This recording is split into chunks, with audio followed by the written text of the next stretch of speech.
Bruce DuMont back in Chicago. We've got some Facebook responses and also some email during the break in hour number one.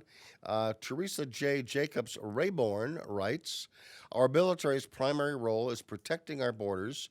Secondarily role is making sure our enemies don't get any chance to harm our assets abroad or get a chance to attack from afar.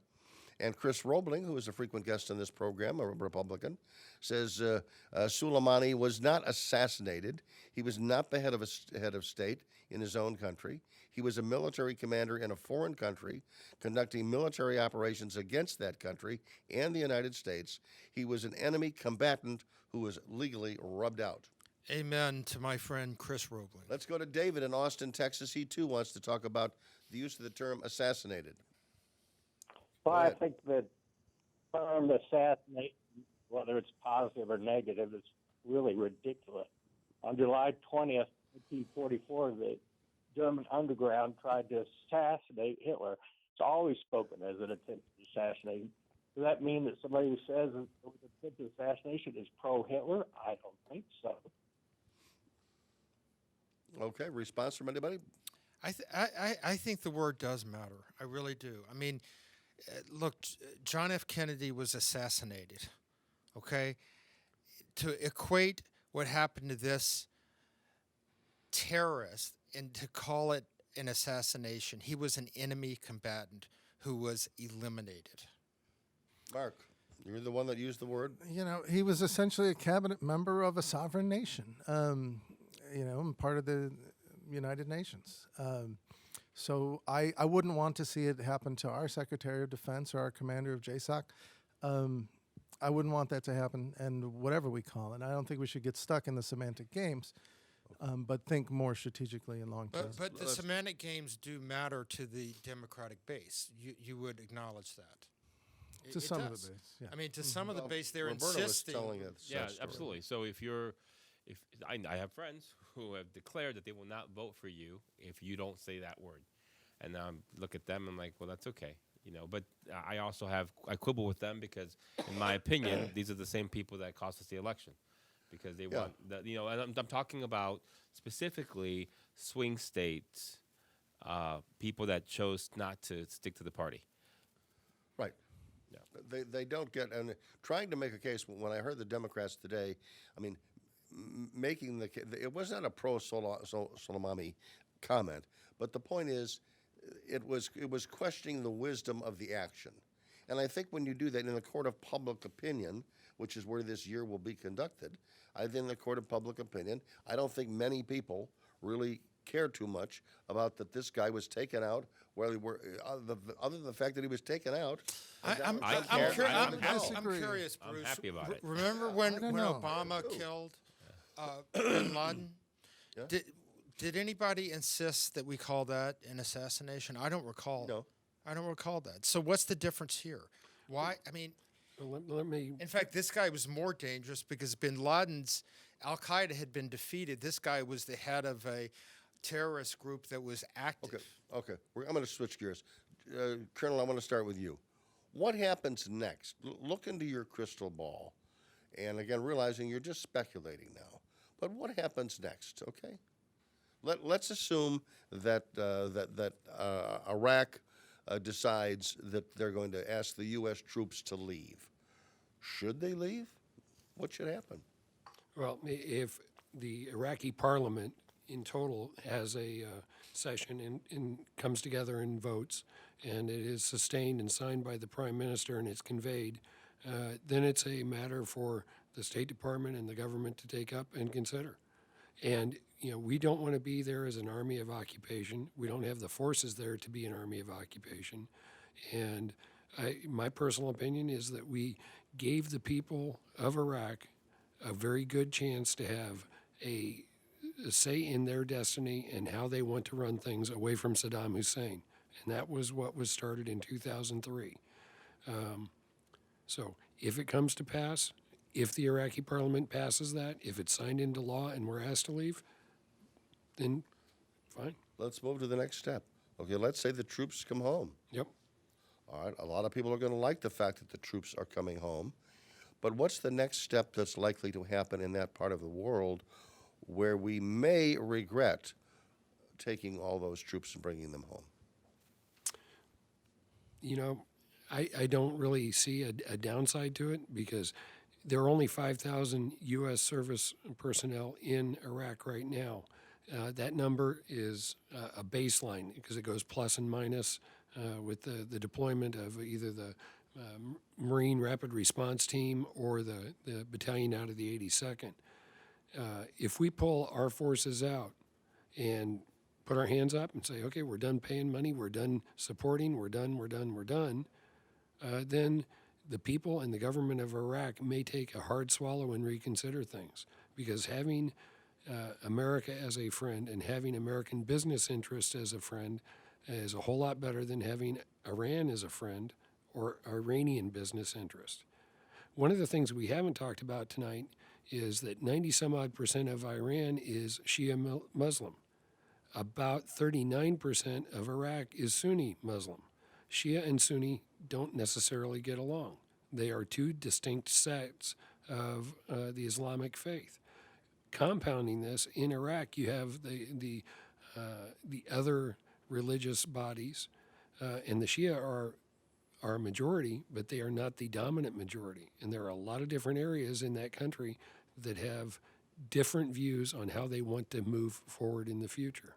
And it's not following Tehran and the Ayatollah in Tehran's guidance. Let's take a call. Mark from Carmel, California, listening to us on KION. Go ahead, Mark. Hey, good evening, Bruce, and thank you. Listen, so does any of you think that this man was any different than Osama bin Laden? In that he carried out, he started his thing with the Beirut bombing back in '83 and continued on and has killed hundreds and hundreds of our American He may be as servicemen. bad. He may be as bad. He might even be worse. I would agree with that. He was on our like top 10 kill list for drones, and when the opportunity arose, and we could get him without hitting the whole plane full of non-combatants and a bunch of collateral damage, we took this bad man off the map. So I don't. Well, care I if you call support it that. I think that's a assassination. good idea. I think that's a good idea. The question is when you do something like that, which certainly can be described as provocative, you have to be prepared for what may happen next. So what are they going to do? Are they going to take this? Are they going to take this one lost life? Actually, there was a couple of other people involved. Are they going to take that and turn that into, a terrorist bombing where 500 people are killed? Well, that's not an eye for an eye in my view. But again, that's ratchet up. Now, let me ask you this question: do you think it's a good idea for the president to say in advance, if you attack us strongly, we've got 52 targets waiting for you, waiting for you to, or there will be some action. Do you think that's a good idea? Got to say goodbye to you. It's rhetorical. We'll come back and we'll talk about it when we return. I'm Bruce DuMont, 1-800-723-8229. Was it a good idea for the president to rattle the saber and say, there's 52 spots we're going to go after if you retaliate against us? Good or bad idea? Back shortly.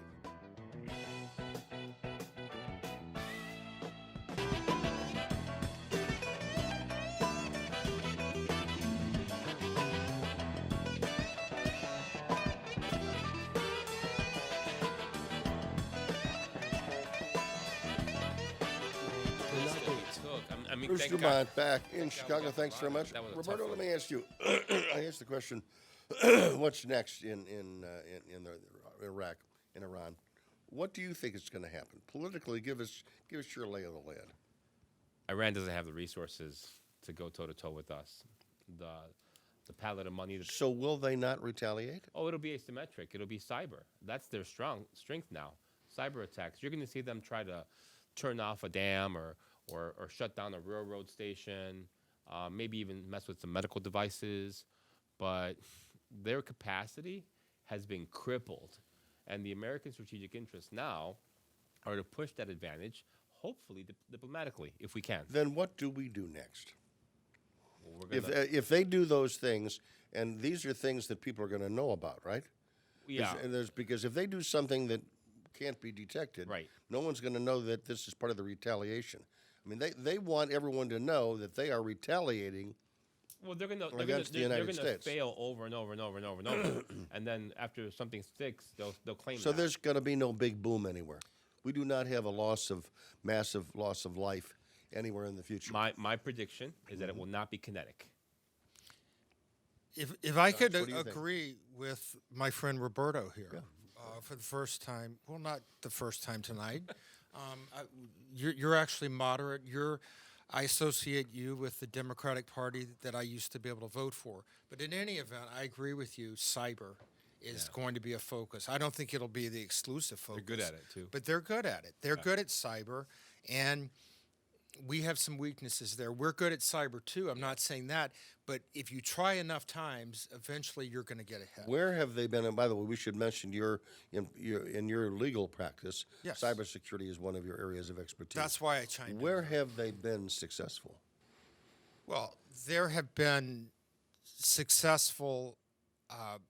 They've been successful in thwarting some of our cyber attacks against them, which is saying a lot. Okay, from a defensive standpoint, I'm not aware of any offensive cyber attack against the United States that they have made, but they have.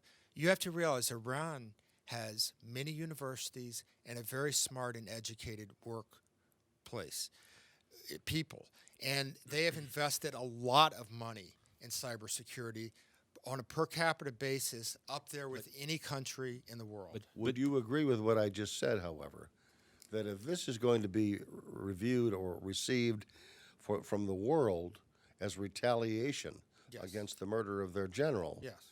that it has to be a public thing. Out in the open. Yeah, Right. it can't be anything secret. Right, and if you go after and you shut down a utility or a hospital or something like that, that's going to be out in the open. Mark, I think it will be a kinetic strike of some sort, either through a proxy or a drone strike, maybe against Saudi Arabia, to get at our interests and alliance with Saudi Arabia. But I do think what's missing from the conversation is really a discussion of the Iranian people themselves. And I think this maximum pressure campaign is not working. I don't believe it's working, and I don't think what Obama had tried with the Iran nuclear agreement was working either. But I think the real answer here going forward is going to be diplomatic, and it's going to involve getting the Iranian people into a position where they can assert their right to democracy if they want it. what would prompt them to want to meet with us now in a diplomatic way in the wake of, as you say, the assassination of the general? Sure, it's going to be a long time. It might be a decade before you can have meaningful conversations there. But I think if you can improve the conditions, rather the maximum pressure, who it hurts, the kleptocrats, as Secretary Pompeo called them, who are ruling Iran, are going to get their money. They're going to find a way to extract the wealth from their people, and the people will suffer. So that's where some of the strength of Obama was to gain sympathy for the U.S. was that the lives of Iranians may have been improved as the sanctions were lifted.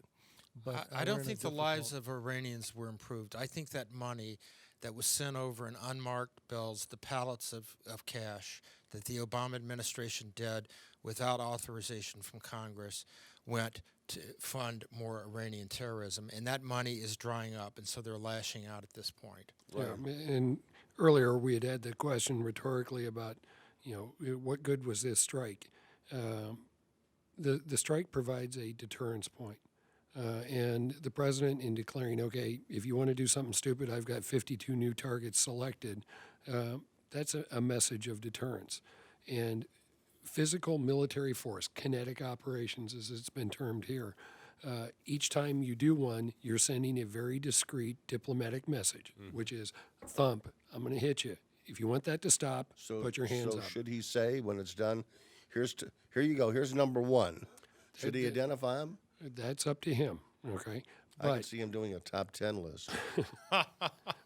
Number 52. right. But the value of deterrence is, That's based on the number of U.S. hostages That's what I from was- 1979. There's a and I had a friend who said, well, great, let's do that 52 times 444 days, and that gives us There's not that 23,000. many high-value targets. And Iran runs out of targets real fast. So Yeah, the 52 was had a historical precedent. There were 52 hostages, and I think that it was and it entirely sunk- appropriate. and it sunk a presidency. It did sink a presidency, absolutely. And those 52 hostages were released, I believe, 5 minutes into Ronald Reagan's presidency. But there's a lot of messaging going on. We do have relations with them through the Swiss. Mm-hmm. It's not like we don't know what the other person's doing. They can communicate if they want to. They can stand. We see we see the actions of their paramilitary organizations. If they all went back to their barracks, we would know that immediately. If Iraq asks us to leave, and the troops pull out, is the president going to be vilified for letting the troops leave early, or is he going to be praised because the troops finally came home? From the left, from your buddies. So The college from campus. my buddies, those lefties. I don't think there'll be any love for the president, no matter what he decides. But I worry it'll be like Obama. When Obama withdrew, you left that vacuum. Right now, we've got Turkey pushing out the Kurds. We've got religious ethnic tensions. We've got a deposed president in Iraq, so still ruling a tentative government. So yeah, it's just ripe for civil war again. And so I don't want to see that. There's nothing that this president can do, domestically or foreign, that will satisfy the left. The left will criticize whatever he does, despite the fact that we have unprecedented peace and prosperity. The key is, what does the president do? How does it impact those 10% of swing voters in the 10 states that are going to decide the next election? There was a report about 2 weeks ago that said that the president's support within the military and military families was not that great. It was declining. Can you offer any assessment as to whether there's I think I'm accuracy to that? far away from that hearth. You know, I've been retired since 2006, and while I still have friends who are on active duty and serving around the globe, active duty military tends to keep their cards very close to their chest as far as political leanings and inclinations. And I think Roberto would agree, while in uniform, our apolitical nonpartisanship, the president is the president. Doesn't matter which side of the aisle they're from. That's right. The member of Congress that shows up is a member of Congress. Doesn't matter what side of the aisle they show up from. And there's a civilian control of the military that is key to how our republic has stayed cohesive for the past 243 years. In your view, is it important for the president to be able to say to the American people when he runs for re-election and to his base in 2020 that he kept his promise, and by doing so, he has to pull out troops? He has to pull out troops. It's one of the things left on his to-do list that he made a big deal about. I don't think that he ever promised that he was going to pull every last troop out of the Middle East. I think what he said was that we're not going to be part of these endless wars anymore. Right.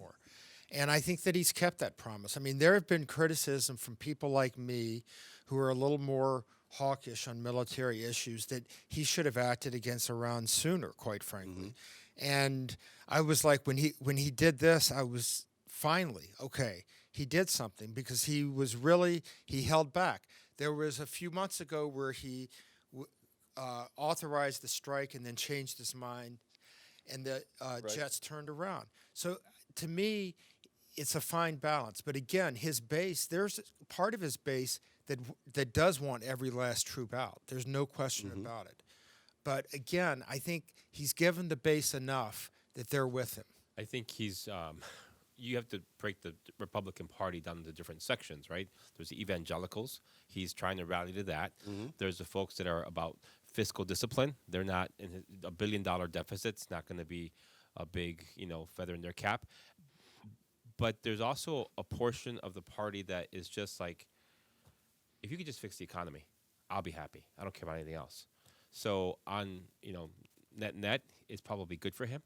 And the isolationists. People are like, get me out of this endless war. Yeah, the Rand Pauls.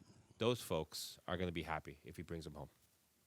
You've got Rand Paul that he listens to. You've got Lindsey Graham, Yeah. who has far diametrically apart. opposite views. Well, again, I mean, Rand Paul was very strong in denunciation of this action. But on the Democrat side, we're going to work hard to defeat him. I think Trump is Trump. a mark. Yeah, Not Rand Paul. This is not They're exonerate. going to work real hard to defeat Rand Paul. the other senator from Kentucky. We've got some hard feelings about other things going back 3 years. Yeah, I think the politically, President Trump is excellent at marketing.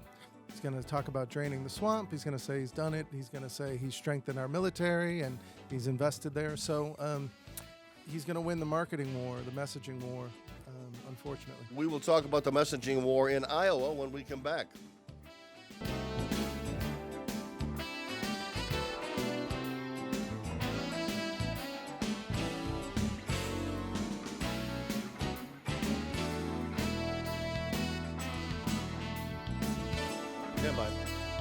All right, we are back on the air, and for the next remaining 30 minutes on our broadcast this evening, we're going to look ahead to what's going to happen on February 3rd in Iowa. That's when they're going to have their Iowa Democratic caucuses. But first, let's talk about what the recent polls suggest. This is according to CBS News, and this is of Iowa voters. Bernie Sanders at 23%, Joe Biden at 23%, Pete Buttigieg at 23%, Elizabeth Warren at 16%, and Senator Amy Klobuchar at 7%. Now let's go behind these numbers and let's bring to this program and to our microphones Robin Johnson, who is a political science professor at Monmouth College in Monmouth, Illinois. He also is the host of the Talking Politics on our affiliate KBUR in Burlington. Nice to have you with us, Robin. Happy New Year. Happy New Year, Bruce. Let's take a look right now. Are you surprised at this CBS poll? It has a three-way tie. No, I'm not. I think it shows the staying power of both former Vice President Biden and Senator Sanders, where their support has kind of coalesced and remained fairly constant.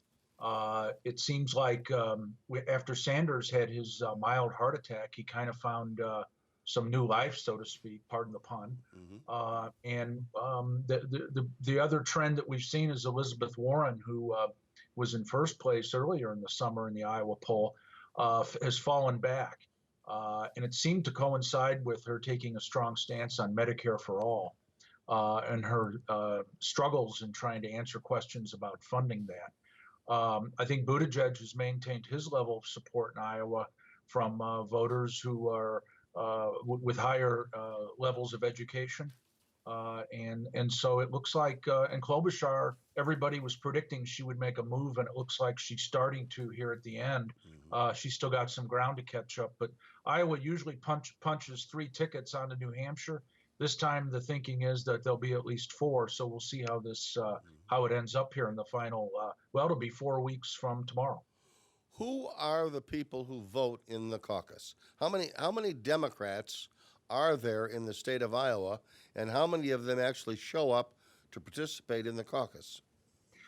Well, they just set a record. They went over 2 million registered voters in the state of Iowa. The Secretary of State's office announced. It's interesting because no party actually is the highest number, followed by roughly equal numbers of Republicans and Democrats.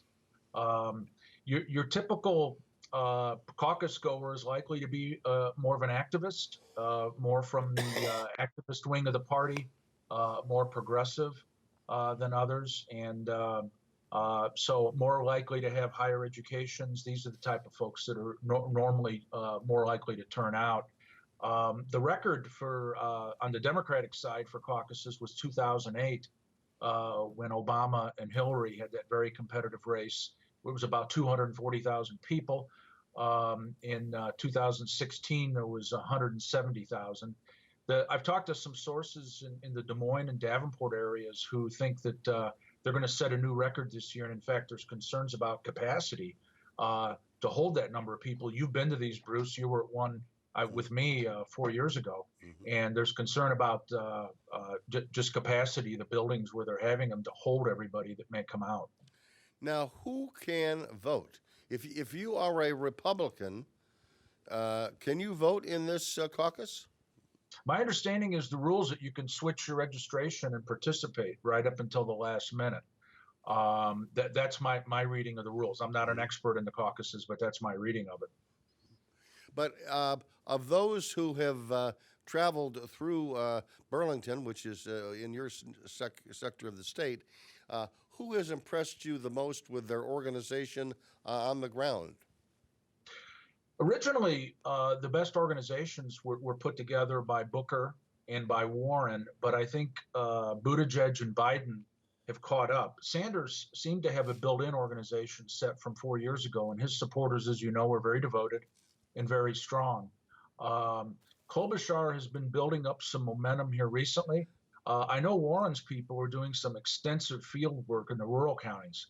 And that may be kind of a hidden result here that maybe isn't showing up as much. But I would say they're all at this point doing very well on an organizational basis. They're investing money that needs to be invested to get people out on a cold January night. Josh Cantrow is our Republican here in the studio, and he has a question for you, Robin. Robin, my question is, if there is an impeachment trial scheduled for later this month that takes up, say, a week or two, how much does that hurt the senators vying for the nomination, Sanders and Warren and Klobuchar? Klobuchar and Booker.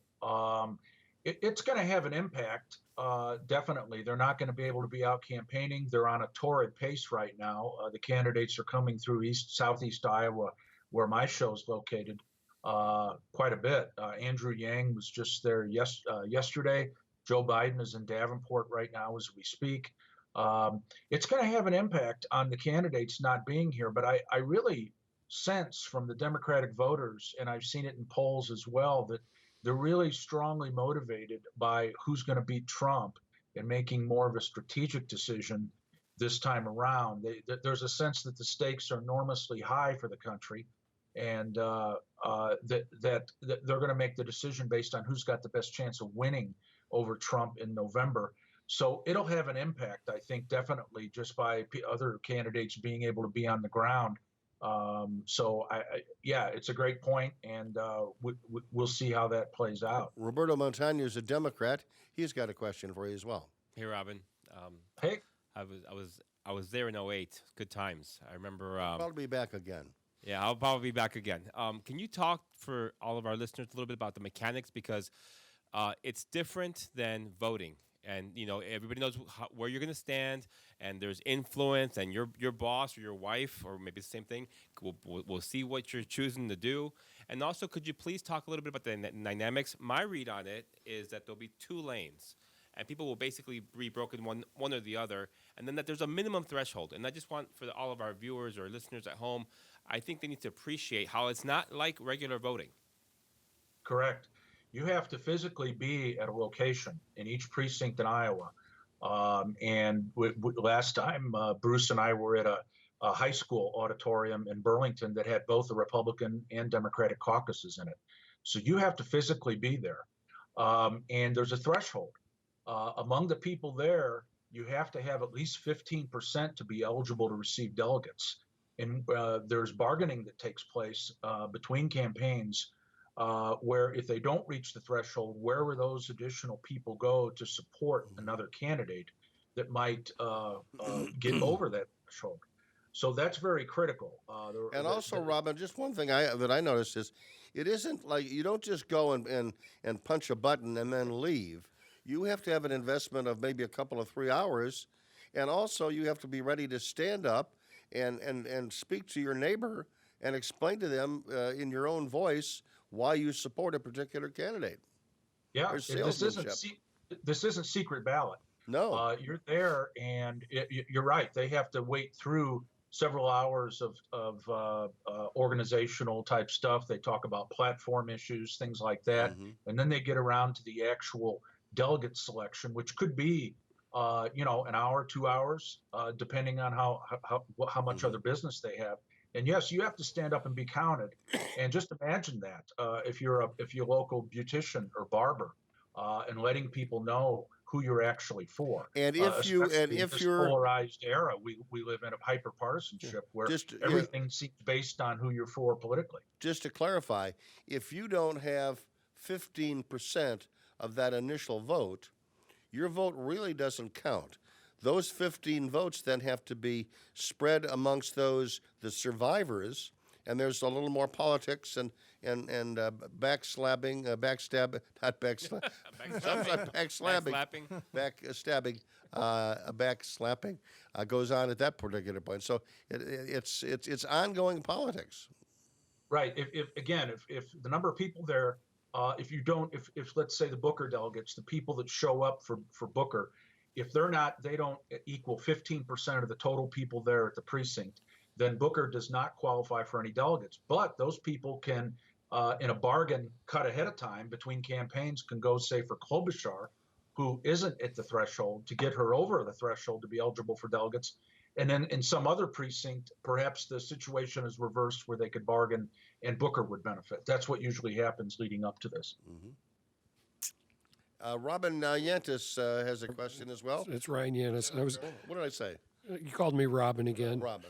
It's all right. This is Robin, I'm sorry you got called by. It's Ryan to Robin. There we go.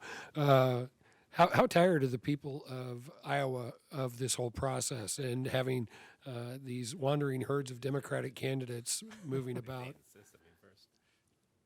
I think normal people are tired of it. I'm tired of seeing the ads. I live across the river in Illinois, and the ads are on nonstop. But again, I think the people of Iowa take this very seriously. If you've been there and talked to people, they know that they're the first in the nation. They set the tone for this. I think history says half the time whoever they select winds up being the nominee. So I think they take it very seriously. But I do think there's got to be a wariness right now because this seems like it's been going on forever. I think I know I feel it, and I think a lot of people who don't live and breathe politics are probably getting tired of it right now as well. Mark Costello has a question. We're going to pause for a break right now, so you'll get his question after the break. And I want to mention that our phone number is 1-800-723-8289, 1-800-723-8289. If you have a question for our guest, Robin Johnson from Monmouth College, joining us tonight on Beyond the Beltway.